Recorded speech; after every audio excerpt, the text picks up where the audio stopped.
Two balls and a strike to count on Taylor. Reyes fires, swinging a drive, deep left field. It's his way back. Walk off.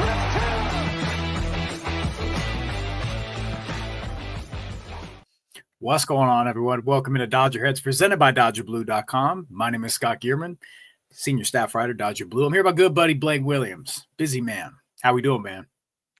Yeah, busy. Tired. Dodgers have been scheduling some press conferences with kind of short notice here, so we've had to rush to go cover them and everything, but also fun times getting to actually cover them because a lot of teams haven't done anything, and it's been a boring offseason for them. But not the Dodgers. We know that. It's been very busy for them, so they're keeping us busy. Short offseason for us, even shorter offseason for you. Blake, I don't think, chat, what's going on, everybody? It's good to have you in. Welcome. We'll give everybody some time to settle in. It's good to have you in. Welcome to Thursday edition of DodgerHeads with Blake and Scott. Since the last time we talked, that Tanner Scott news broke, right? I don't think we've had a chance. Yeah, we were kind of speculating on it. It was kind of the same thing between us. It was like, I think they should do it. I just don't know if they're going to actually dive into that. But to what Ken Rosenthal said, your Dodgers are going to get one of the two, Devin Williams, Tanner Scott. That plays true. You've been keeping in line. Somebody say Shaq and Kobe. Shaq and Kobe are here on Thursdays. You've been keeping in line with your belief that the Dodgers were going to go out. They were going to have that A-plus offseason. What Andrew Friedman said the Dodgers ended up having. All those plans were the A-plus plans. So it all felt that way. Your initial thoughts on it, just because we haven't had a chance to really speak about it yet. I mean, they've done everything pretty much perfectly. They're ruining baseball, as other fans like to say. It's not often you see a team win a World Series and then go out and add even more players. Usually they just kind of re-sign the guys they have and stay afloat, don't make any significant moves. But the Dodgers haven't done that. They've went out. They've added multiple impact players that you could argue become the best players at each of their position, with Blake Snell maybe being their best starting pitcher now, Tanner Scott maybe being their best reliever now. Teoscar, they brought him back, probably their best outfielder.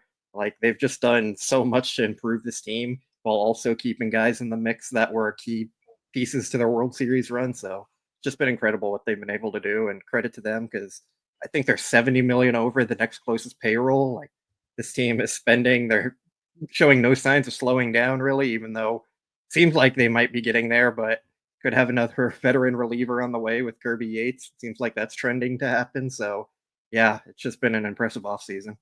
Yeah, absolutely. Again, Chad, welcome in. Take a quick second for us. Hit the like, subscribe, ring that notification bell, share this around. We've got a couple things to get into tonight. We're going to debrief. We're going to talk through both of the press conferences here. We're going to talk about some news that just kind of came out, some stuff that was an audio clip from Ippei. We're going to talk about that later on in the show. Really get into what Blake and I have kind of touched on too, stuff here on DB. About Ryan Brasier and the speculation surrounding that. But just do us a quick favor, help us out, toss this around, and we'll let chat kind of take the show later on and go off of what you'd like to talk about. But Blake, what I want to tee off on and just start because of the Roki Sasaki press conference at Dodger Stadium.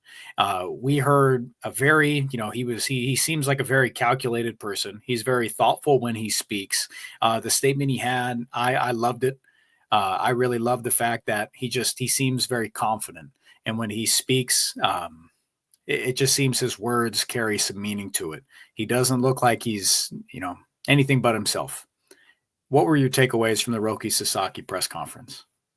Yeah, he's another reserve player on the team that has quite a few of them. Not going to get a whole lot of words out of him. Reminded me of, like, Yamamoto was similar in that way. Will Smith, kind of that player. Chris Taylor. Mm-hmm. They'll say things. They won't say a lot, but they'll say things that make you, like, think about it for a second. And what Roki really focused on is that he came to the Dodgers because he wants to be the best. He thinks they give him the best chance to become the best player he can be, that he has a chance to win here. He said he spent the last month, like, fully embracing the process and listening to what every team's had to offer. Yeah. As we know, he assigned the homework assignment to every team to, like, figure out why his velocity is down. And as Andrew Friedman said, like that was right up our alley. We were very prepared for that because that's what they do best. And I mean, it worked out very well for them. Roki liked the culture, being around all the players. He liked what the Dodgers had to offer, and it worked out. The Dodgers beat out other teams that were offering more money for him. And because of that culture they've set, because of the systems they have in place with their baseball science experts and their training staff and everything that's working together to help players become the best that they can. And Roki was very intrigued by that, and that's why he's a Dodger. Yeah, and this is Roki Sasaki and the pursuit from the Dodgers and Andrew Friedman especially. You could kind of get a sense of relief from it. I'm sure every press conference like that, when you land a star like a big name, Roki Sasaki's a big name. He's a splash piece.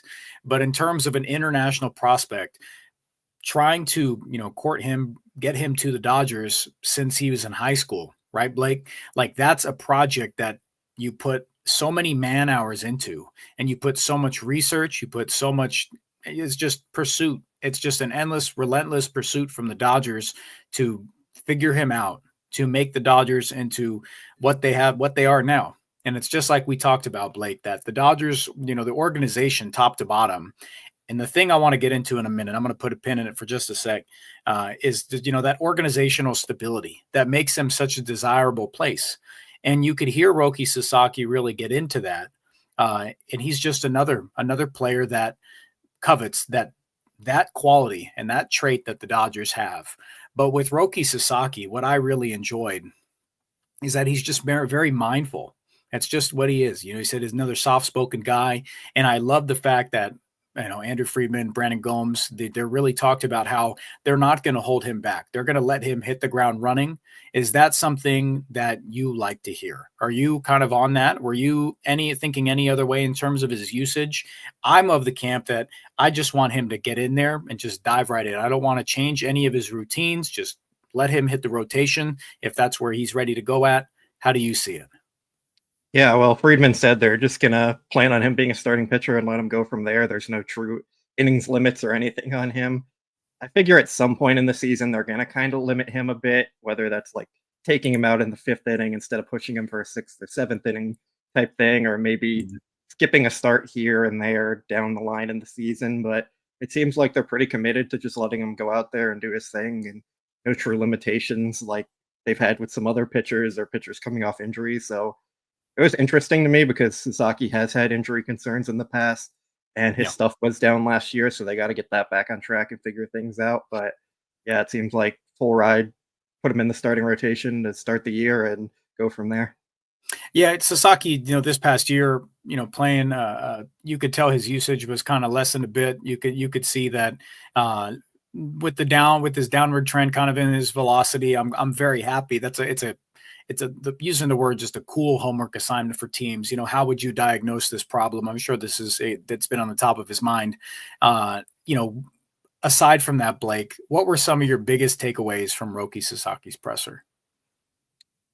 For me, it was just about how committed he is to becoming the best version of himself and winning. Like, I know this was from the piece in The Athletic, but it said when teams tried to talk to him about things that weren't baseball related, like on the field stuff, he kind of shut out a little bit and didn't talk too much about it. And then when they talked to him about the performance side of baseball, he really opened up, and that's where he blossomed. And I think it was Brandon Gomes who expressed that as well. Like, he's a very thoughtful person when it comes to baseball and being on the field and how he can be the best version of himself. And he was really focused on that. Like, he also said that something that stood out to me was he has a minor league contract. So he said he's focusing on just earning his spot in the rotation, first of all, and earning that major league contract instead of feeling like he's entitled to it because he picked the Dodgers and stuff like that. So yeah, he's very focused on being the best he can. That's what we've heard about him for quite a while. That's what Joel Wolf said at the beginning of the offseason when he was first posted. And it's just been a recurring theme of how often we hear how dedicated to the craft he is. Yeah, and I love the quote from him that he said, Roki Sasaki said, "I spent the past month embracing and reflecting on this once in a lifetime opportunity to choose a place purely based off where I can grow as a player the most. Every organization helped me in its own way, and it was an incredibly difficult decision to just choose one." We can lay out our, us and fans and everybody tuning in, everybody our chat's one of the most knowledgeable that I've seen tuning into a lot of shows. We've got a great fan base that follow us here. We can lay out all of the positives that we understand and know about the Dodgers organization. Do you think there's anything that Sasaki noticed that we didn't?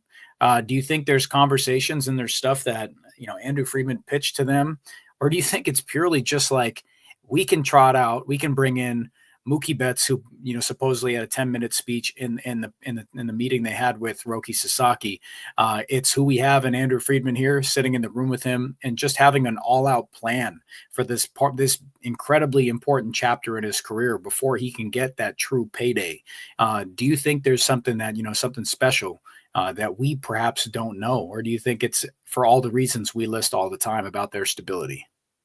I think it's mostly about the reasons for their stability. I think he said the stability of the front office is something that really stood out to him compared to some of the other teams that undergo changes constantly. The Dodgers have their front office locked up for a long time, especially with Shohei having the clause if Friedman or Mark Walter go, then Ohtani can opt out. There's not going to be changes in the front office.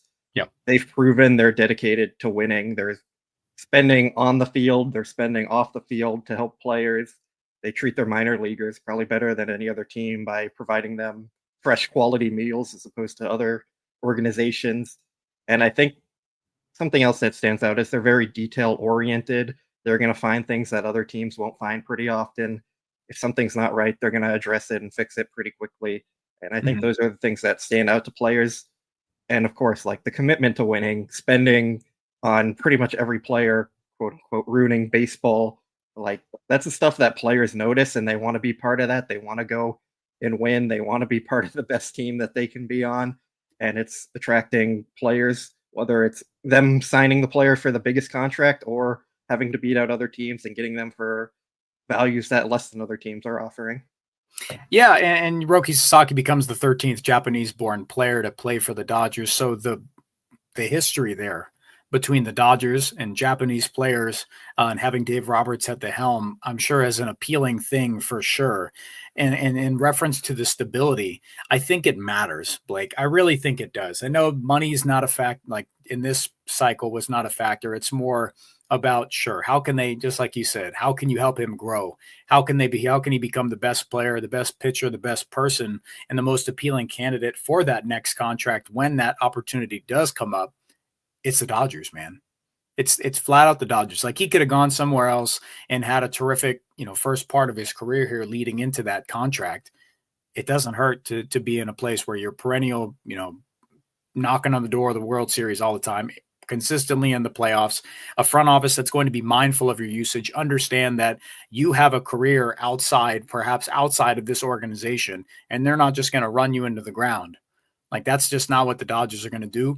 So I'm very happy about this. I love the takeaways from this press conference. I love the comments. Stan Kasten was terrific. I love that he was, pretty tongue in cheek with some stuff there. And talking about, right before we hopped on the show here, you said something to me about another organization. I don't know, you want to toss that in real quick for me? Yeah, so I think it was Jeff Passan's ESPN report. Another organization told Roki Sasaki, you have the chance to become Kevin Durant and join a super team, or Michael Jordan and build a team from the ground up. So I was wondering what team said that to him. I have a guess, but wasn't revealed in there. So we want to know what the chat thinks. Chat real quick. So hearing that statement from Blake, that report, who do you think that team was? If you guys, I want to hear some crazy guesses. It might be the most obvious one. It probably will be the most obvious one. But Chad, I really want to know, put some guesses there. Who do you think that'll be? San Diego Padres, Toronto Blue Jays? If it's the Toronto Blue Jays, then that's just an absolute Hail Mary type of thing. They're just yeah, we miss out on everybody. We'll probably miss out on you too. Are you sure you want to just be a role player in a game of Major League Baseball where there's a ton of role players en route to a championship? That just sounds crazy. It just sounds ridiculous. A lot of people saying Cubs. That's surprising. Surprising. You're bringing up Jordan. Yeah. Padres. I would guess Padres. It seems like the kind of thing they do there. one of their owners getting involved with the mess that they have there right now. Like, seems like that could kind of be a pitch they go with. For sure. Yeah, and like I've been watching, I mean, hate watch is fun sometimes, like, but a lot of Padres fans and a lot of Padres media understand the stuff with their ownership is very detrimental. Like, it's hindering their ability to do anything. You just lost Jurickson Profar. He goes out here and signs with the Atlanta Braves, 3-year contract. So it matters. That stuff definitely matters. And it says something about Shohei Ohtani, perhaps the greatest player we will ever see, signs with the Dodgers, creates flexibility with his contract, has clauses in his contract that create stability. We could just do this all day, man. It's just a match made. Any player, if you want an opportunity, see you on the Dodgers, man. See you on the Dodgers. Yeah. Sasaki stuff, that was a very fun interview. I appreciate him, them, having some statements in there about the current, wildfire situation in Southern California there. So that was stuff, he's been through his own personal struggles, losing some family members there in those earthquakes a long time ago, correct? Like when he was a kid, lost some family members. Yeah. So he's if you don't know Roki Sasaki's story, take a look into it. He's an awesome dude. Very, very happy that he's a member of Los Angeles Dodgers here. Yeah, a lot of people saying Padres. We see some Cubs. Joey, I see you, man. Chad, welcome in. Any way to get a hold of us, toss in those super chats. If you have anything to say, we'll pause the conversation, take care of those. We appreciate you being in here. Tanner Scott, Blake, how fired up are you? You barely get fired up. Your excitement meter is like a cracked smile, and then you'll let me know I got owned or something, or that the dopamine rush just hit. Was that one of your favorite, called shots you've had recently? Just because of the we haven't seen this type of arm come in on the free agent contract, man. I guess. I think I'd put getting Shohei $700 million as my call last year. I think that one surprised a lot of people who got that one. But yeah, probably Tanner Scott was probably like the second most unlikely one there that happened. So, but I mean, it's just about listening to the front office and what's been going on to them. Like, they've been telling us they want a high leverage reliever for quite a long time now. They've been connected to him for more than a year. It just seemed like it made all the sense in the world, especially with how they were already spending. So yeah, just kind of connect the dots there. Chad's saying that you're on a heater, Blake. Are you on a heater? I did have Yamamoto and Ohtani. Yeah. Appreciate the chat throwing that out. Yeah, there, chat is saying that Blake indeed knows front office ball. And he's called some stuff. He's been dialed in. This past year, free agent wise, cooking. Deadline stuff last year, him and I cooked. That was great. Chat, you guys were locked in on that too. But getting into his press conference here, this one caught me by surprise. I was hoping to get to it with you, but some scheduling stuff got in the way there. With Tanner Scott's press conference, they snuck that one in. What are your takeaways from the Tanner Scott presser? He slots right in. And they also, I want you to talk about this too, speak to them, saying he's going to have opportunities to close, but not locking him into that because he's such a versatile piece. Yeah, I think we kind of figured that would happen. Like, they've moved away from a traditional closer. I kind of tossed out the idea if they sign Kirby Yates and make that official, he might get the majority of their save opportunities just because his pedigree there and the experience and all that. But yeah, Tanner Scott's going to get opportunities to close. I think I had a few takeaways from the Tanner Scott press conference. One is they really expressed how excited their hitters were to have him, just as much as the pitching side group was to have him, because now they don't have to game plan for him and face him anymore.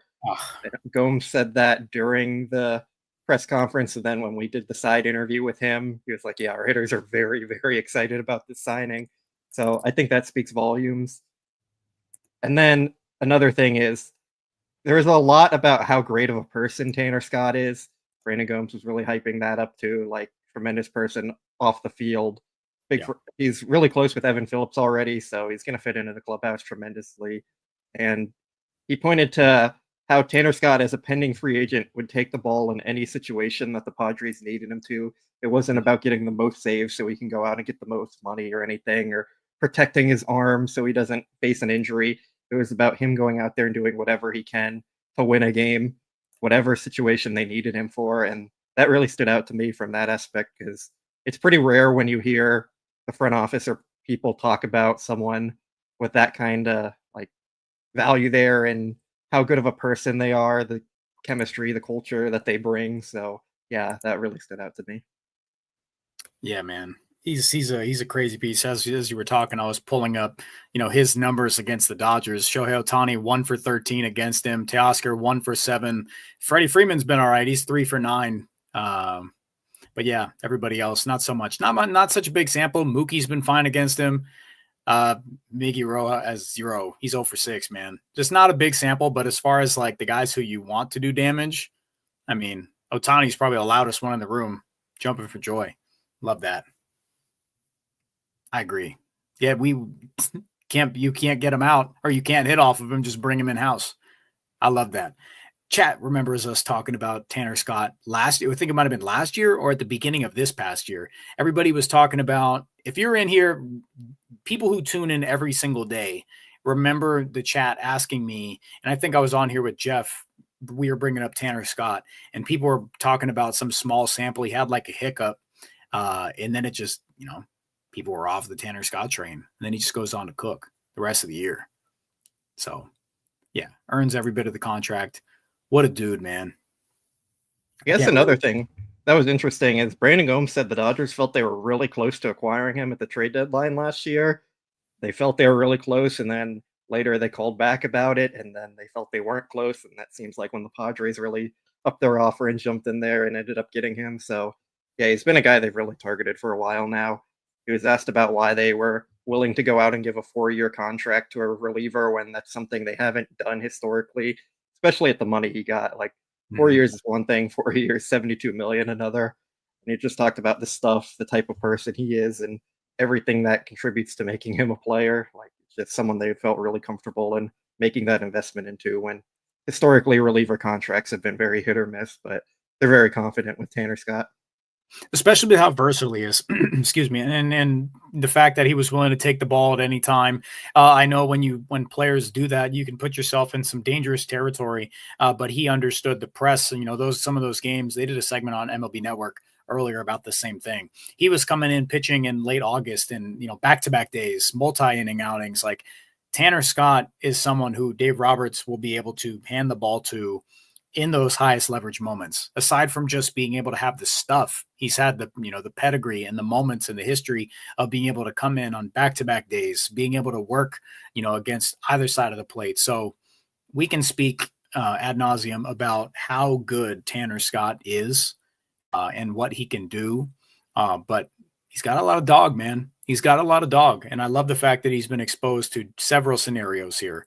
And I'm glad that they did not commit to him as a pure closer. Let's keep the versatility in there. You and I both we understand Dave Roberts has said it can be easy sometimes having a set closer at the very back end, but we saw how good in the World Series it was and the playoffs completely about the bullpen games, about exposing some of these guys to different scenarios and how the fruits of those, that kind of matchup based stuff can be. You're still in line with that? You're happy with this kind of setup going on? Yes, I think they could kind of mix it up. In the regular season, it's probably fine to have more of a traditional closer role, and then in the playoffs move to a little more versatility where you mix and match things. In the regular season, it's a lot to game plan every night for different closers, different teams. Mm-hmm. Like it's possible. It's just there's a lot that goes into it, a lot more like risk maybe there. And Yeah. I think they might trend into being more of like Tanner Scott and Kirby Yates, if he signed, are the primary two guys that are getting saves. But in the playoffs, you might see Treinen one night, Kopech one night, Scott one night, Yates one night, Vesia one night, kind of thing. Like, I think that's just how it'll kind of end up trending. We'll talk Kirby Yates in just a second. We'll want to get you some thoughts on that. Chad, you're funny. That's Yoshisor. You had me going there. I was just like, man, these dudes coming after me for what? I'm just because I'm a little bit tired today. We had the daughter's softball practice. I'm a little gassed, so not as high energy. But I think your relievers have to have a little bit of an edge to them. You've got to have a little bit of, that moxie, that attitude. You just have to. When you're throwing downhill, throwing 101 from the left side, you just have to. You've got to be able to go out there and just have the mentality that you might get 2 hitters. You might get 1 out. You've got to be better. You've got to be better than that hitter at the plate. And I like the fact, if that's what you pulled from the press conference and how he was saying, I'm in. I just understood that he gave a lot of very, player speak and stuff you want to hear. At the end of the day, he got asked about what the Dodgers are doing and paying a lot of players and the talent they're bringing in. These guys are here. One, they can get paid. It doesn't matter how, they don't care how they're getting paid. Deferred money, who cares? The Toronto Blue Jays just deferred a ton to Anthony Santander. These players don't care. If it works out for them, they okay it, whatever. These guys want to win. And what better way to do it than to be able to live in LA, be around the best talent in the world, get paid, and have the best chance to win. So it just does not matter. It absolutely does not matter. Blake, are you feeling the same thing? You've watched and you transcribe all these press conferences and you pull quotes from them. You're picking up that same theme. All these players are here to, one, they can get paid, but 2, it's just because how many times the reoccurring theme is they feel like they have the best chance to win. Yeah, it matters. I mean, the money also always matters on the business side of things. Like, it is their job. They're going out and getting paid. But when it comes down to you have 2 similar contract offers, you're going to go to the team that's the better place to be. And that's usually the Dodgers, right? More often than not. But if you look at all these contracts that Dodgers have given out, they tend to be team friendly or right around market value. They're not going out and overpaying guys to get them in and just winning the bidding wars based off the pure money side of things. They're giving similar contract offers, very team-friendly deals with all the deferred money, and they're still getting guys that want to come in and play for them because of what they've built. So, yes, it is a tipping point. The money still matters. They're not significantly underpaying or significantly overpaying anyone, but it is the pushing point where similar offers, they're going to go to the better organization pretty much every time. I think so too. I just really think so too. That the whole mentality, and it's really a fan thing. And there's a couple of things we can break down. The fan thing about, don't you want to go to a small market and build your way and win something organically? Like, build it from the ground up. It's going to be that much sweeter. I got a buddy. I'm not going to say it because he might show up at my house. But it's just a matter of, JB, if you're watching, but if fans really think that it's not going to be as sweet of a championship if they have players from outside the organization, if you're signing free agents, if you're trading for them, and you're building the best talent possible, they don't care. It does not matter. The win's it'll feel just as sweet. I don't care. Fans don't care. Organizations don't care. It's not going to be like the homegrown win it for the Gipper type thing. It's going to be, we watched him all the way from single A up to the World Series to hoist the Commissioner's Trophy. These guys don't care. Give them the best chance to win. It's definitely a coping mechanism for other fans to say stuff like that. Like, it's not as special if you bought it. I will say it was really cool watching Corey Seager be the World Series MVP and carry them to a team after he came up through the system. But at the same time, when they won last year, it wasn't less special because it was Freddie Freeman who did it for them. I don't think anyone cared. I don't think a single fan was like, well, they signed him as a free agent. They didn't draft him, so not as cool. No one cares. No one thinks like that. It's just definitely a coping mechanism from other fans. Yeah. Can you also, you have the best explanation about this. And I saw I think I saw a thread on Twitter about it. And I think a couple of shows picked it up too. That teams, if the Dodgers are looking to shed players from their 40-man, teams do not care. Generally, I would say the consensus, you can probably poll everybody and you'd get a lot of the same answer. Teams do not care if a trade is helping or hurting. Like they're not going to care if the Dodgers they're going to help out the Dodgers. They're not looking at a trade like, we don't want to do this because it's going to help out the Dodgers. They usually just can it benefit their organization, and that's how they see things. Yeah, for sure. There's no team thinking like that. And if they are, they're probably like the Rockies or something that just kind of an irrelevant team anyways, doing their own thing over there. But all the smart organizations have their own calculations of how they're making trades and everything, and their scouting departments. And if they think it makes sense for them, they're going to pull off into it, and it's not going to be an issue with who they're trading with or anything like that. Teams are focused on themselves more than anything. If teams do that, then you might miss out an opportunity to get a fantastic return. Like, that's just how it goes. Yeah, people say Artie Moreno might. Yeah, that might be the case. Scarlett, good to see you tonight. I'm glad that you brought up the CBA because it brings me to something I wanted to ask you also, Blake, about Ken Rosenthal's comments about people thinking about, the chatter about a salary cap and a salary floor and all these things. We had a conversation about it last night, actually, off stream.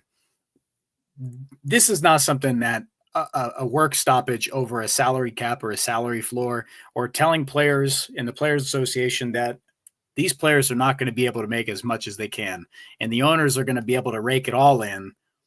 But all you have to do, owners, is pay a little bit more year to year to the payroll, and then we're just going to cap the rest on the earnings of what these players can make.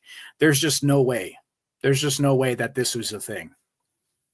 Yeah, I don't see it happening, and mainly for the reason the players have fought to not have a salary cap for a very long time. It's the benefit of playing in Major League Baseball. You have the strongest player union of any sport and the best earning potential because of it. On the other side of it, I don't see the owners wanting it because you're going to need to get all like the 15 bottom payroll teams to agree to a salary floor in exchange for that salary cap. And when you have a salary floor, it's going to have to be like a guaranteed 90% spending of the salary cap or something like that, or else the players won't go for it. And yes, I don't see point. that. I don't see that like the A's agreeing to raise their payroll from 80 million to 280 million type Not thing. happening. Because that's what like a salary floor would be. Like you're going to max out at 315 or whatever. Even if you go 240 and you're saying like you're going to have to spend 200 million to reach the salary floor. The A's, the Rays, the Marlins, all those types of teams are not going for that. And you have to get all the owners to agree on something like that. I just don't see it happening, especially when the players are going to fight against it. It just doesn't make sense. I don't see a realistic path forward to it. The only concern where I could see it happening and some owners pushing for it more is like Dodgers are kind of embarrassing other teams at this point. Mm-hmm. They're going out and willing to spend and sign every free agent they want. And other owners look bad because of it. They're not signing anyone. They're being cheap. The Red Sox and Cubs are two of the biggest payroll team or revenue teams in baseball, and their payroll is to the middle to bottom of the league. Like they're getting embarrassed by the Dodgers. Even the Mets, who are supposed to come in and blow everyone away with their money, significantly lower payroll than the Dodgers. The Yankees significantly lower. Like those teams are getting embarrassed by the Dodgers right now. And their fan bases are probably questioning it. Like, why are we going to support your team if you're not going out and putting the best product you can on the field for us to go watch? So he's cooking. I think some owners are going to bring that up and like push for it, the salary cap, but it might cause some like division among the owners of the ones who want the salary cap and the ones who don't want the salary floor. And the players aren't going to want either. I mean, they'll want the salary floor, but that's not happening without a salary cap. So the players are going to be against it just in total. So I just don't see a realistic path forward for it. Yeah, I just don't see it. People are bringing up and stuff about like the 94 work stoppage in Major League Baseball, like the strike there. Stuff's just not happening. The A's just signed Brent Rooker to the largest contract extension in franchise history. 5 years, $60 million, has the opportunity to do 6 years, $92 million. That's the biggest extension in team history for the Oakland A's, or it's going to be the Sacramento A's or whatever they're doing. They're just the A's right now. That's right, the A's. Biggest one. There's no way. There's just not a chance that you're going to see the A's operating at a $200 million payroll year in and year out. It's just not happening. Absolutely not happening. The reality is all these teams can. Like, I don't think every team can go to the level that the Dodgers are doing right now. But every team, as we've talked about on previous podcasts here, is they're getting significant revenue sharing numbers, like more than 200 million. Yeah. And part of that money is supposed to go directly to the payroll. And there are many teams that are not using that money that's designated for their payroll toward their payroll, and the owners are just pocketing the money. So correct. And that's in direct like violation of some stuff. Like they're just getting away with these things. Yeah, there's some MLB Players Association lawsuits and stuff going on, but that's why the A's have started spending more. But they take so long to actually pan out and for stuff to come from it that owners can keep doing it and pocketing the money, and it doesn't really matter for them. Yep, Major League Baseball continues to make more money. Teams continue to make more money. And you look around professional sports and like the NBA, I couldn't tell you the last time I watched a basketball game. Like I been like, oh, there's a basketball game on. I like the NBA. I haven't cared to watch one just because you hear things like the players they have years on the contract and they're just like, just don't want to play anymore. I don't like this team. I want out. Don't want to do it. I'm good. I'm good on all that. Trading away for first round draft picks like 7 years into the future. Nah, I'm good. I thought it was because every team's shooting 3-pointers constantly now, and you like the old gritty school basketball of dunking and defense inside the paint. Pick and roll ball, Blake. Shoot a midi every now and then, you know? Yeah. Back in the good old days of basketball. I just Major League Baseball continues to rake it in more, and owners continue to yell at the Dodgers for being opportunistic and glad I reminded myself of this, having that A+ offseason. Andrew Friedman spoke about having that A+ offseason, and he said it's very rare for all of these things, all of these, those plans. Each one, as far as each player looking like, or each position group that they were going to attack in free agency, or each area, kind of a bracket. All those plans lining up, those A+. Yeah, what did he say? Mrs. Peach basket instead of a hoop. Anyways, we're doing this again. We made it 37 minutes in without calling me old. But having that A+ offseason in each category that they were willing, maybe they didn't expect to dive into each thing, willing to go into on free agency. Andrew Friedman said this doesn't happen like that. And this is the offseason that it just lined up that way. So it's back-to-back years. I'm sure their A+ stuff came together. And right after you win the World Series, you dive right back in. You dive right back in and have just an A+ offseason across the board here. Can you do me a favor? Can you speak to what Stan Kasten was talking about how I know he got on the topic of giving back to the community and feeling a responsibility to doing that, and chat, if Blake, I don't know if you heard these quotes. I can get into them a little bit from him. I'll paraphrase a tiny bit. Paraphrase what you want to talk about and we'll discuss. So chat, if you don't know, Stan Kasten spoke about how the organization feels that they have an obligation to give back to the fans, when times like this, with the wildfires going on in Southern California, how when there's a cause at hand, they're going to attack it. They're going to do what they can as far as financials. They're going to be there for supplies, whichever, be there for the people that support them. And the Dodgers committing this much money to these players, he said the organization understands, like Kasten said himself. He said, I understand that it's expensive to support this team, to go to games, to buy food here, to purchase merchandise. He said, that's, something that has to be done for the Dodgers to continuously put these players, on the field and have the best product possible. Like, it's expensive to go to the games. It's expensive to eat there, all those things. But I appreciate the fact that they are so far away a team that is going to put as much money back onto the field than I wouldn't understand how it would be any other way. Knowing how they operate at over like 100% efficiency, maybe some people would say it's less than that, depending on which player that you stand and they get rid of. But the Dodgers just seem like they do everything correct. They do everything that the way a super-powered team should operate, and they don't act stingy. They don't do that. There's a high-priced player that's talented, go get him. So those comments from Stan Kasten were great. That's something from, somebody where he sits. That's the ideal quote, and I'm paraphrasing, but that's exactly what I want him to say. I know it's expensive. I know it's tough to get out here. A lot of stuff's expensive, but we're going to do whatever it takes to make this the best product possible without questioning it at all. Yeah, I feel like it's fair. I like that they're not just taking the money and using it to make their owners richer. They're actually investing it back into the team and the field and giving the fans a good product. On the other hand, I do feel like they probably could lower prices a bit and not keep increasing prices, especially with all the sponsorship deals and everything they Sure. get.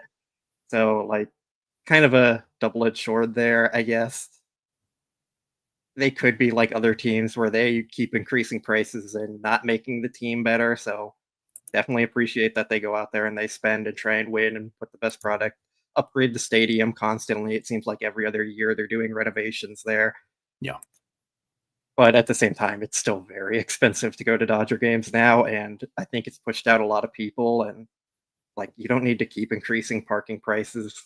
You don't need to keep increasing the prices of tickets and everything. Like, there's probably a point where you can even it out and still make a lot of money and not keep pushing out fans. Sure.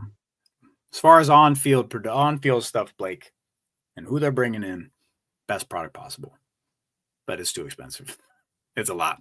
It's a lot. It's a lot. It's a lot. I just wanted to give some kudos to Stan Kasten. That's it. Yes, we know. If the Dodgers go out and get good food options at the stadium, then we can talk about the prices. But like the prices for the food quality they have, completely ridiculous. Can we bring back the good stuff? Can we bring back having like Carl's Jr. there? I don't really eat fast food, but can we bring it back when it was good stuff? When you could go there and get like Panda, you'd be loving it. Go get Panda. Go get Carl's Jr. Yeah, I don't care about like a chocolate shake with like a forearm of a chocolate fudge bar sitting in it for $35. I mean, I just want quality food options, and I don't think they have that. And like compared to some of the other stadiums I've been to, they're definitely lacking there. Yeah, people are funny. Just bring it in. I'm not bringing any food. I'm not bringing Carl's Jr. into a game. Not doing that. It's not happening. It's not happening. What was your favorite food thing this year, Blake? While I look up a stat for my narrative. In Korea, they had the potato flavored ice cream. It was pretty good and interesting. Huh? Yeah. I beg your pardon? It was potato flavored ice cream, and they stuck like a potato chips in the top of it. It was weird. It was good. That's nuts. Different. Get a load of this guy. This guy is insane. Next topic. I got to pivot. I got to get away from that as much as I can. How about another answer? The Padres at their stadium in the press box, they grill up hot dogs with bacon wrapped and some grilled onions. They're pretty great. Give them out for Scarlett free. wants to know how much is the food now at Dodger Stadium? It's an ex-Angelino. I think a Dodger dog's like $7.75 or something. Someone can correct that, but it's around there. And Chad, you remember? Yeah. The potato ice cream. The craziest thing. The potato ice cream was not sweet potato. It was potato. Chad, what's the most expensive food thing there? Norm, we got a couple more topics, man. I'm just pivoting for 1 sec. I think the most expensive food item there is the barbecue platter they have. Pretty sure that's it. All right. I'm good. I'm still good. I'm not doing it. All right. 40-man roster talk time. First name that has been brought up quite a bit. I know Jeff was talking with Anthony about this. Ryan Brasier. Ryan Brasier is someone that when you look at the Dodgers bullpen, you can kind of pluck a name and you can look at it. He's on an expiring contract. I think he's owed around $4.5 million. Yeah, $4.5 million. The Dodgers are facing a 40-man roster crunch if they want to make any additions here. I know Kirby Yates is someone who Bob Nightingale reported that is, reportedly close to a deal with the Dodgers, or essentially he said it was basically done, correct? Like that tentative agreement. So Ryan Brasier is someone that you could just pull out, insert Kirby Yates. You could probably get something for Ryan Brasier. Pitching in Major League Baseball is a premium. It comes at a price, especially for, relievers. I don't know how much you're going to get. He's a veteran arm. There are a lot of miles on him, but he does have postseason experience. He does have success and regular season stuff there. As far as the metrics, I haven't looked at them quite a bit, admittedly, about Ryan Brasier. Speak to him real quick. And is that someone who, because I know you've had some stuff with Ryan Brasier that he could be a valuable piece. Where do you stand with Ryan Brasier potentially being on the trading block? Yeah, so the report was from Bob Nightingale saying that they're shopping some of their guys, and Ryan Brasier was among them. I Mhm. was a little surprised. I think I talked about it with Jeff before on one of the shows, or maybe it was even with you before, but I was surprised by that because they've been building up their pitching depth so much. Like, I'd be surprised that they'd go and get rid of it more. I guess if it's a trade, it makes sense. You're not just DFAing the guy or anything, but I mean, he was a solid, serviceable reliever last year. He wasn't anything special or anything. I think his first half was really bad, and he dealt with an injury, and then he came back, and he was pretty good down the stretch. But I mean, he is like the eighth man in their bullpen right now, essentially. So you Yeah. could move on from him and put in someone who can give you a little more length because they don't have that in their bullpen right now. But just based on the value of them coveting relievers and not really willing to give them up for free usually, it was a little surprising that his name is up there right now, but makes some sense there.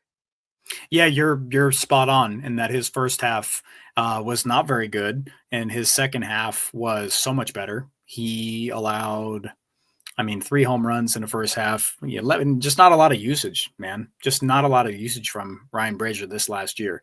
But in the second half, 16 in the third innings, 2.76 ERA, very limited the big damage, which was most important. He limited the homer, and I know in the World Series that did not happen. But Ryan Brasier has, I think he still has enough in the tank where you could go out, you could trade him, you could get a piece back for him, $4.5 million contract. Another team is willing to bring that in for someone who has that success. It's tough to find these type of arms there. $4.5 million for him kind of feels like a steal is a strong word, but I feel like that's a strong piece for that price point. Definitely, I would think so. Like you could get something. I don't know what that would be, but it's not like just a trade where it's just something to shed a spot for, Kirby Yates, who's supposedly coming in on a tentative agreement. Yeah, they'd probably get some kind of like flyer prospect Mhm. back with some upside, not a top 100 guy or anything, but someone who they might like or has some value just around the league. Not going to be anyone like that people have heard of necessarily, but just some type of piece like that. And Dodgers would probably be happy with that if they're trying to clear up some 40-man space. The thing that makes less sense to me is like you could wait 2 weeks essentially and then not have to trade or DFA anyone to make room with guys going on the 60-day IL. So I figured they'd just kind of keep everyone around until spring training starts and go from there. But if they have the deal with the Yates and want to bring him in, yeah, I mean, I could see them trading Brazier. The one thing I don't see is a DFA of him because he's too valuable for that. I agree. I totally agree with that. I don't think that would be a surprising thing considering $4.5 million. I think they'll do what they can to move him there. As far as people bringing up, I see in chat, we talk about, we joke sometimes about how X player needs to just get shipped out, enjoy Cancun, all that stuff. But it comes down to the actual talk is the Dodgers aren't just going to give away players for nothing. If it's purely a thing where there's no return there, they will designate a player for assignment and go that route. But I think with Ryan Brasier, we both don't see him getting DFA'd as a thing. I think if anything, it'll be a trade, but the Dodgers will do whatever they can to keep him around. Same thing with Michael Grove. Like he's got years of control. Right before I hopped on, like I've brought up Michael Grove as a name that they could get rid of, but he's got options. He's a pre-arbitration player. He's had major league experience. And even though those major league innings have not been great, he has the experience of just pitching in the major leagues. The Dodgers have added him to a postseason roster as a sub. Like they have a level of confidence in him, maybe just as a piece guy, just to give him some innings there. But I think we're kind of in lockstep that we don't believe the Dodgers just give away players who have the ability to go down, that have options, that have years of control. They just don't give those things away for free. Yeah, I think that's why Brazier might be the name that is out there the most right now because he doesn't have options. They get less versatility keeping him around.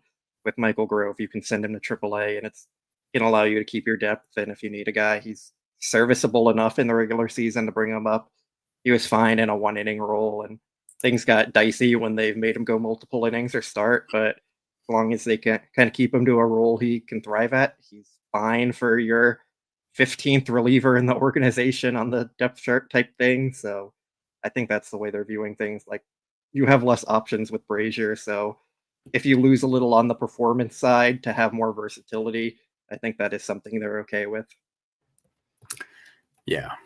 Kenny, I hear you, man. Kenny says just because Grove is controlled doesn't mean they should keep him. Grove is absolute trash. I understand. I understand the frustration with some of these pieces there, but look who they're competing with.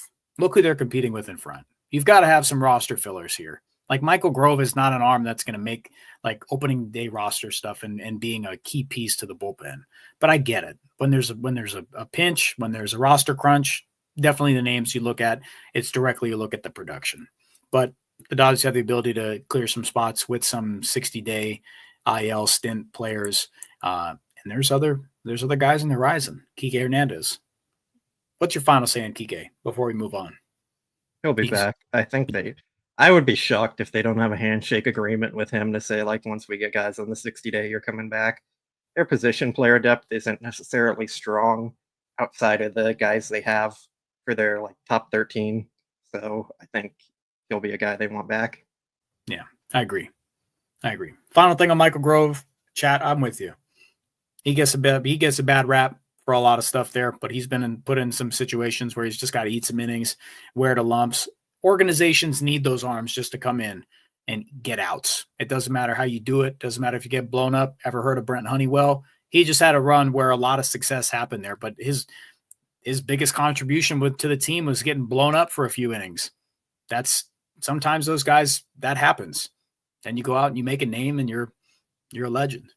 Shout out Brent Honeywell, man. It's just facts.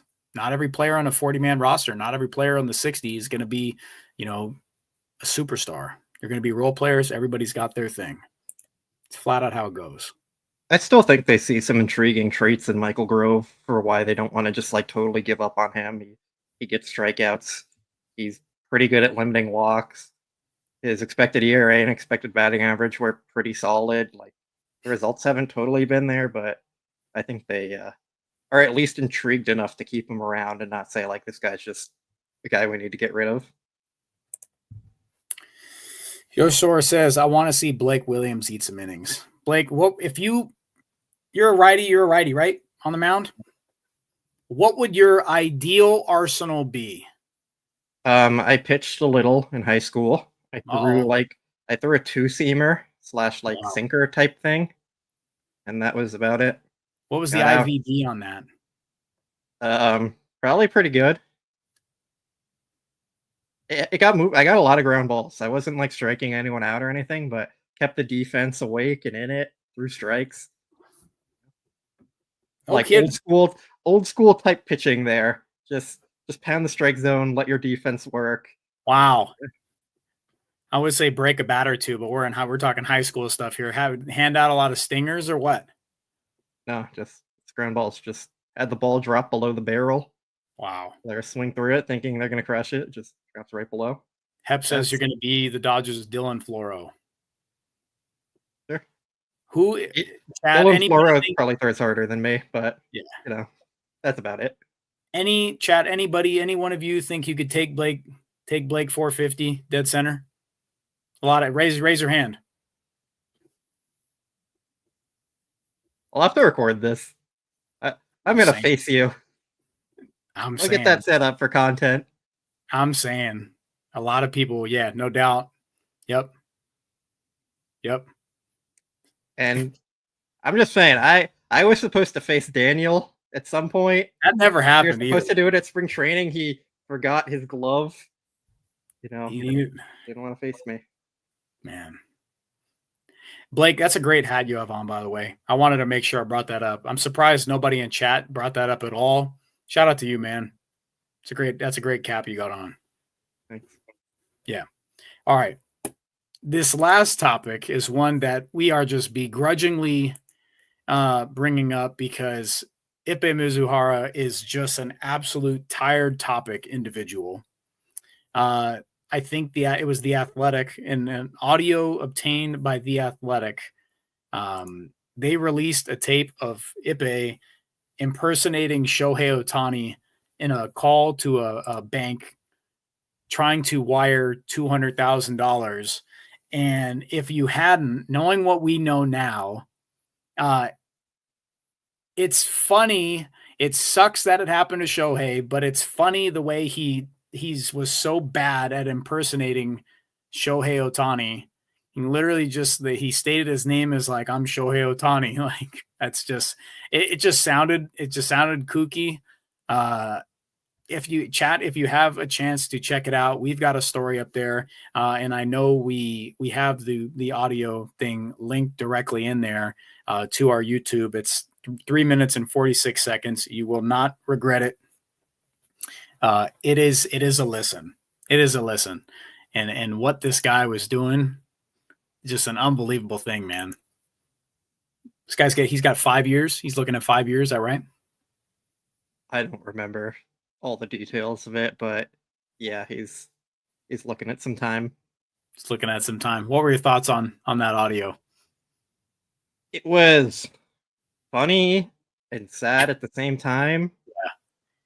I mean, like, the actual audio of it, the content of him like pretending to be Shohei and like, who's it for? My friend? What's it for? A car? Kind of thing, like, made me laugh a bit, but I mean, also he was ripping off his closest friend, stealing his gambling addiction is playing into it as well. So yeah, like, it was a tough listen also, but yeah, I mean, it was worth a listen. Definitely worth a listen. Chat, if you have a second to check it out, we've got that linked up there directly on our DodgerBlue.com channel. We're going to open it up to questions here. If you have any for us, anything on your mind at all, we appreciate everybody joining in. Over 1,500 here. We know it's been a very tiring week of Dodgers stuff. Couple of press conferences here. Everybody's on the downward trend and just kind of hoping for a lull period. The Dodgers have been cooking. They've been doing a lot. So I'm sure everybody would like to take a deep breath and just sit back and see what other teams do. Chat, do us a favor, all caps question, follow it up after that. Somebody just asked when the Twitch stream is. We'll have to figure that out. I don't know what we'll be playing, but I just started up Red Dead Redemption 2 again.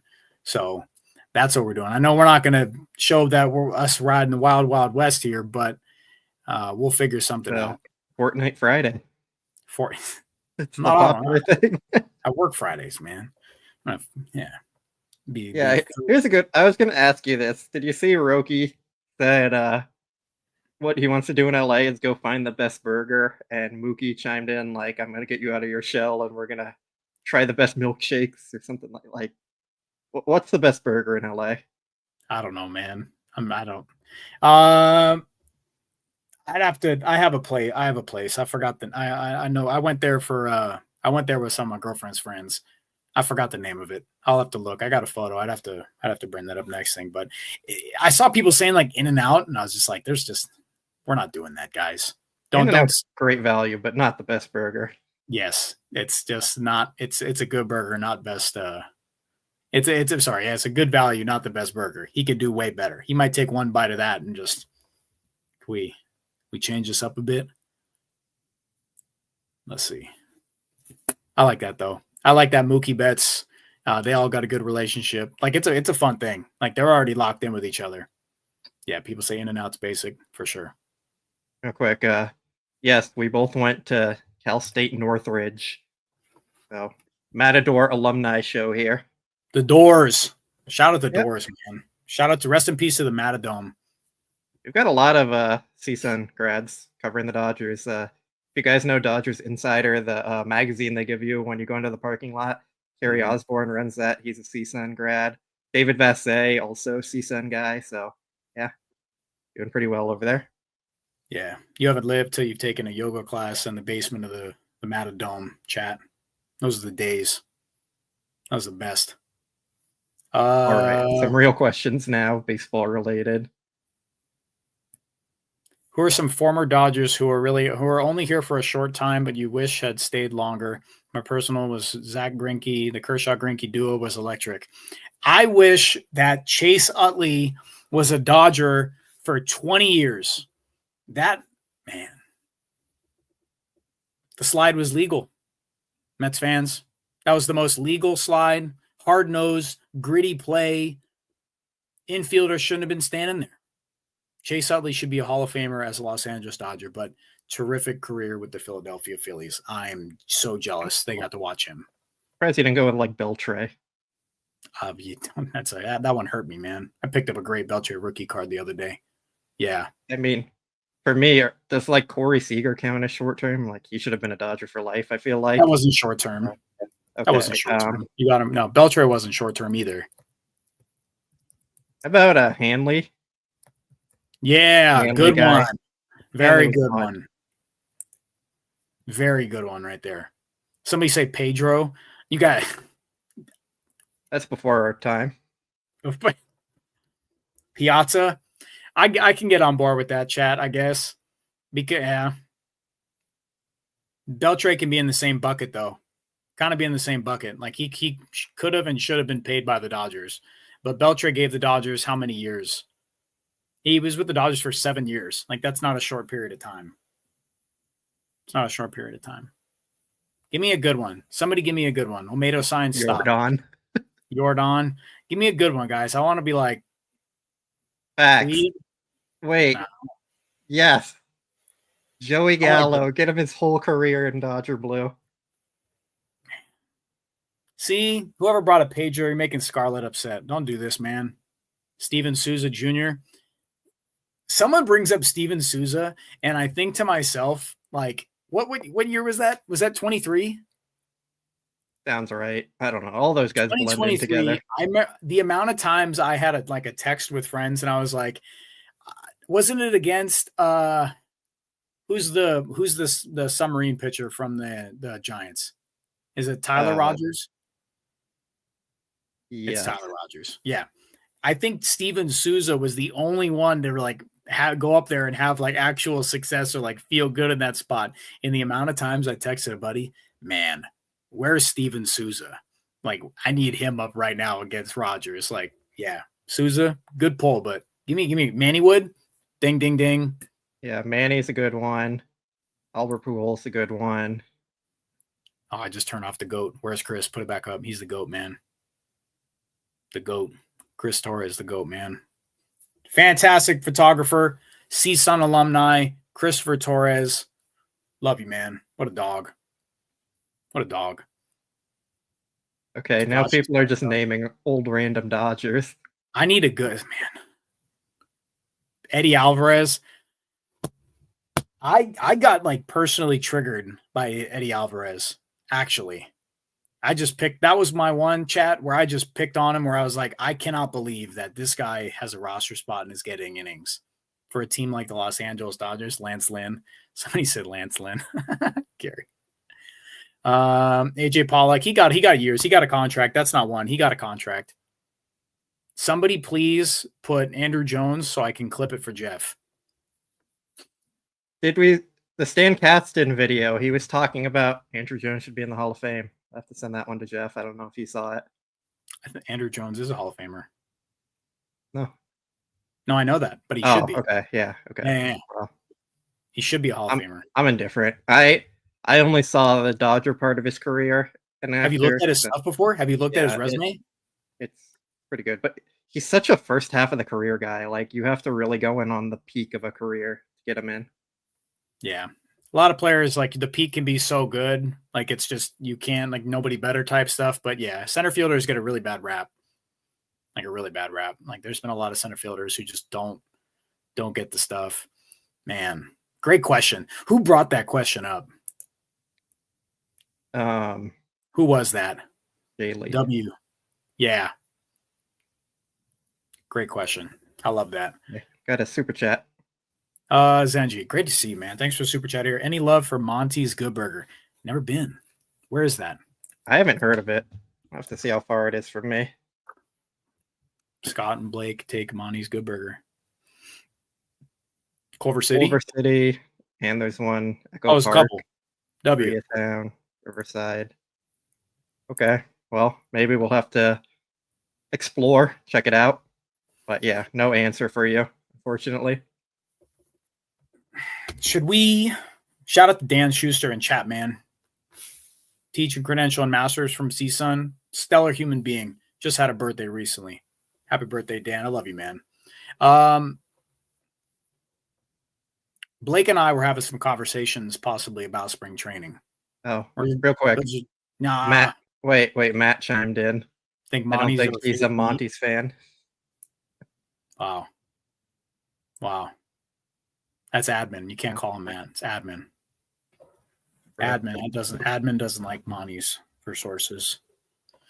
Blake and I were talking about spring training, and just let chat know, we're still having conversations. Sources say they're still having conversations. We don't know, but Blake and I, if we go, we'll do something. If people are going to be there, yeah, we'll hang out with some people. We'll figure something out. But we're trying to make some stuff work, Blake and I, and then we'll figure it out there. All right. Another super chat here. Yep. Godfrey, great to see you. He says, what has been the worst Dodgers trade recently? Nick, I know yours for Lance Lynn. This guy, this Blake Williams, on his deathbed, however many years from now, if he tells me, he says, Scott, I need you bedside. I'm kicking the bucket. He's gonna say, come close, Scott. I say, what, Blake? And he's gonna say, my Nick Nastrini, and then croak. That's what it's gonna be. He can't get over it. Okay, so the context here is I wasn't a fan of the trade at the time. I liked Nastrini as a prospect, but it was more about the concept of trading anything of value for Lance Lynn and Joe Kelly. It could have been any other prospect, and I still would not have been a fan of the trade. So, yeah. Now it just becomes a troll that, like, Nick Nastrini is my favorite player of all time, and they should have never traded him. And when he got called up last year and didn't do well, Daniel and Scott and other people were tagging me, like, you see Nastrini, your guy out there. But so sick. No, it was literally just about trading anything of value for Lance Lynn and Joe Kelly. He's the GOAT, though. Lance Lynn's the GOAT. He didn't delay the inevitable. He didn't give us any false hope. Like, after he got out of the first 2 innings, you know what I said to myself, Blake? I was like, all we need to do is get some runs, and Lance Lynn can finish this out and give us some innings. No, he sent you and admin to an early dinner out in Arizona. That was it. Send him home, and then look. If that wasn't an early dinner. That was a late dinner because they got eliminated that day. Early off season. Okay. If Lance Lynn doesn't give those homers, Friedman doesn't go scorched earth. He probably still does, but that doesn't fit my narrative. So thank you, Lance Lynn. I appreciate that. Okay. He's the GOAT. But also, what's the real answer to this? Like, it's got to be the Jordan one. It's probably the Jordan one without knowing it. That's very much in hindsight, because at the time Jordan didn't play a game for their organization, and it was just like a throw-in type deal for Fields. So very much a hindsight thing there. If we're saying worst at the time of the trade where we didn't like it, that's tough. They've been pretty good. I don't have they've been, man. Did I ever tell you my Carl Crawford story? I've told you that before, where I was at the game. I was at the game when he was just on that horrific streak where he was just so bad. I think the narrative surrounding him was like, everyone wanted Crawford gone. And I remember sitting field level, and I yelled out, enjoy the DFA, and he shook his head like real hard. And then like a week later, he got DFA'd. And that's my Carl Crawford story. And his fall off was hard. That was tough to watch. Very mean. Yeah, that was mean of me. He's just out there doing his best. Yeah. Shut up, man. Yeah, he's out there doing his best. A lot of the old ones, but look at it.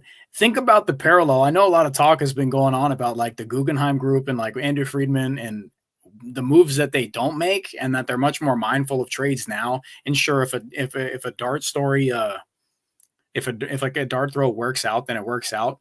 But like all the bad moves, the players they didn't re-sign way back, Piazza goes on, Hall of Famer. Beltre goes on, Hall of Famer. Pedro, Hall of Famer.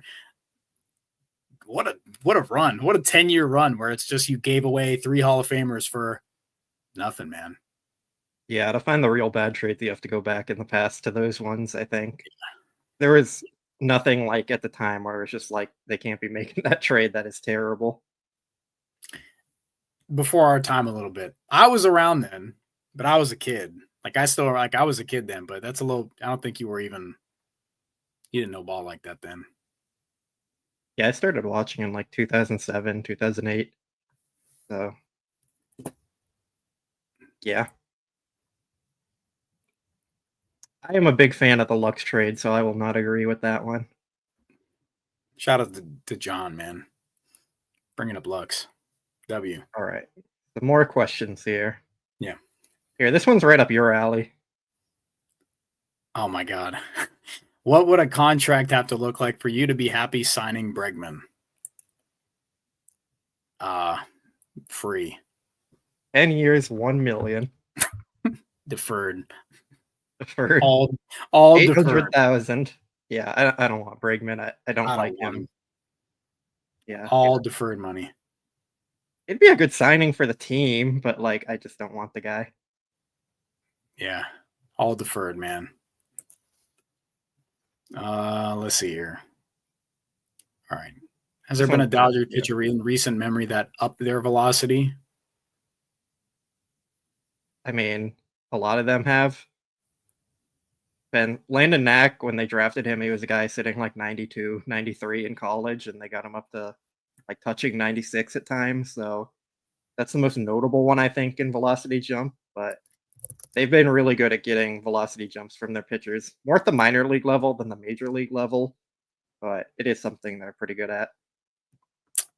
I want to say Gavin Stone is one of them. That sounds right. I want to say that actually that happened. But I don't have that pulled up here, but that's the beauty of the show, the biz of show. Just a little bit, nothing crazy. Nah.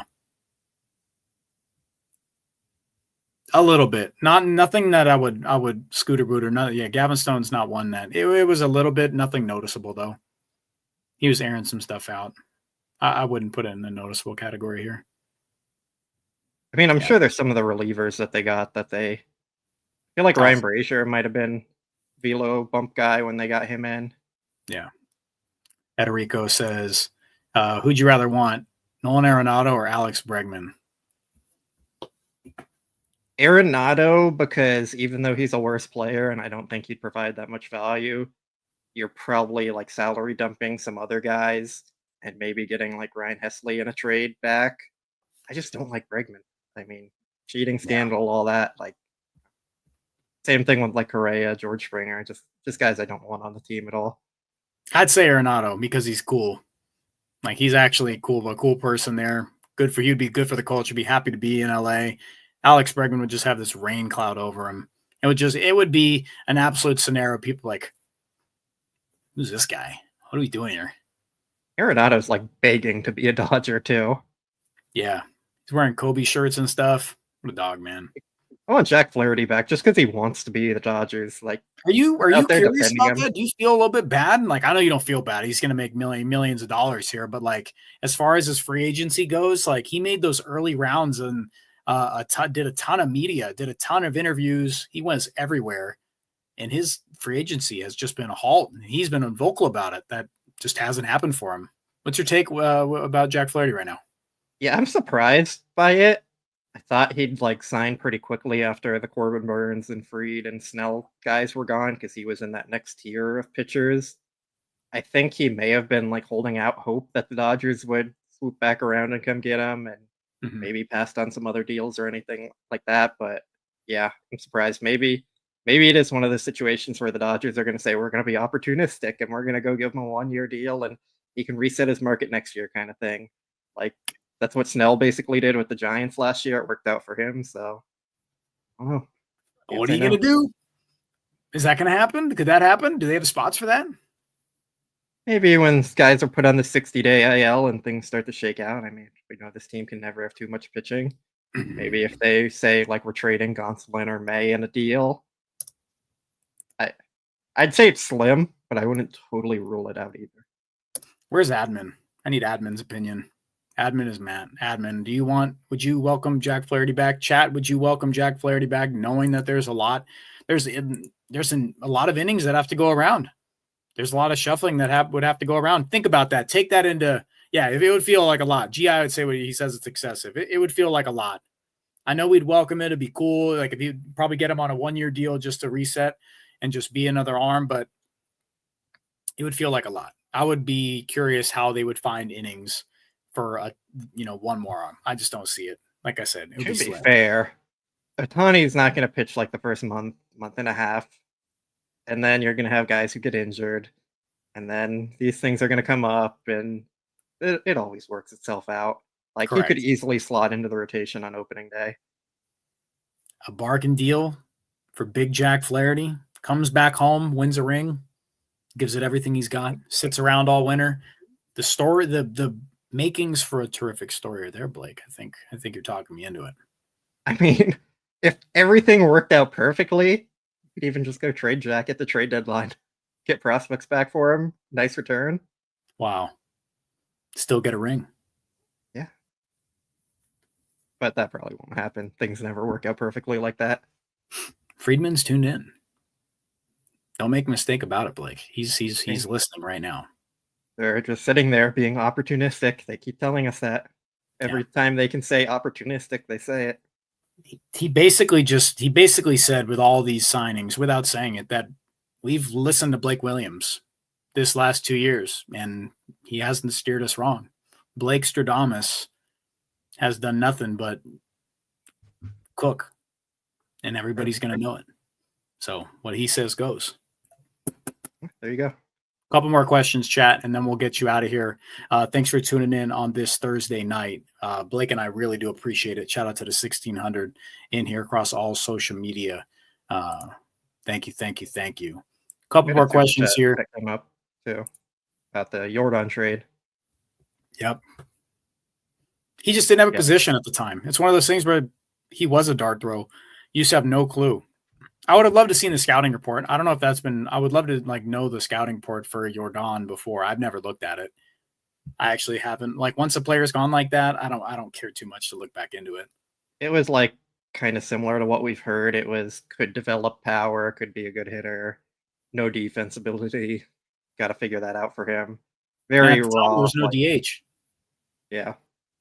Also, like when they got him, they signed him. He didn't even play a game in the organization.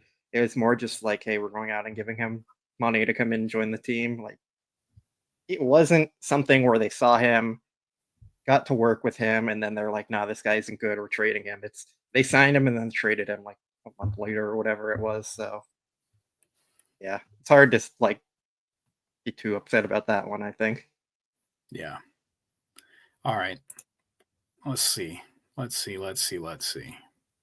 they're going after Japan, apparently Europe now too. Stancasting kind of pointed that out yesterday. When are they taking over Africa? So they were the first team to sign a player from Uganda, and since then there's been a few others. And then they were the first team to sign a player from South Sudan. So yeah, Joseph Dang. Yeah, that's a cool story. I just saw that. It's like 17. So yeah, they have started signing players from Africa already. And from what Stan Kasten was saying yesterday, they're working to launch fan programs in Japan and Europe, similar to what like European soccer teams do. So they're trying to dominate the globe, and yeah, global brand. Guggenheim, absurd. They're doing the work that we all could hope and dream. Yeah. This is one that we've talked about a bit. GI says, what's your confidence level on whether they sign Kike? I think fairly high. Kike Hernandez trolling some Padre fans on Twitter with his playoff home run against the Padres. We're clear. We know where Kike wants to be, and I'm sure, just like Blake said, there's going to be some spots that open up here. But the question from GI is, unless I see a willingness to part ways with CT, Chris Taylor, I just can't see why they would have both on the roster. It's redundant. I think like last year, they had both on the roster. I think there's a spot for them. I kind of see Kike being a platoon guy with Max Muncy there at third base. Muncy hasn't played well against lefties the last 2 years, and they like Kike's defense there a lot at third. He gets lefties well. I just think it makes a lot of sense to bring him in. Could also end up platooning with Kim at second base if you need options there. It just gives them more options overall, more versatility, things that they love to have. And they could option Kim, they could option Pajes and make it work if they needed to, but these things tend to work themselves out where we're saying they have too many players and then a week later it's they don't have enough players. So I think he'll be back. I would give it like 75% odds, if not higher. Yeah, I agree with that. Definitely. Last one from Larry here because it's something we still have TBD. It says, when will we find out about Kirby Yates? Is a done deal? When is his physical? There's kind of been nothing. We're kind of on a waiting period here. But to what Blake said, tentative deal the Dodgers currently have with Kirby Yates here. Anything aside from that? Do you have any glimpse of a timeline? Can you toss anything to the chat? I mean, it might be based on a trade when they can get that done to clear up roster space, like we talked about earlier. Maybe Ryan Brasier, maybe someone else. Could be them waiting till spring training when they can put guys on the 60-day and then they don't have to trade or DFA anyone. So we don't know. It's been reported they have a tentative agreement with him. So yeah, not sure about anything other than that.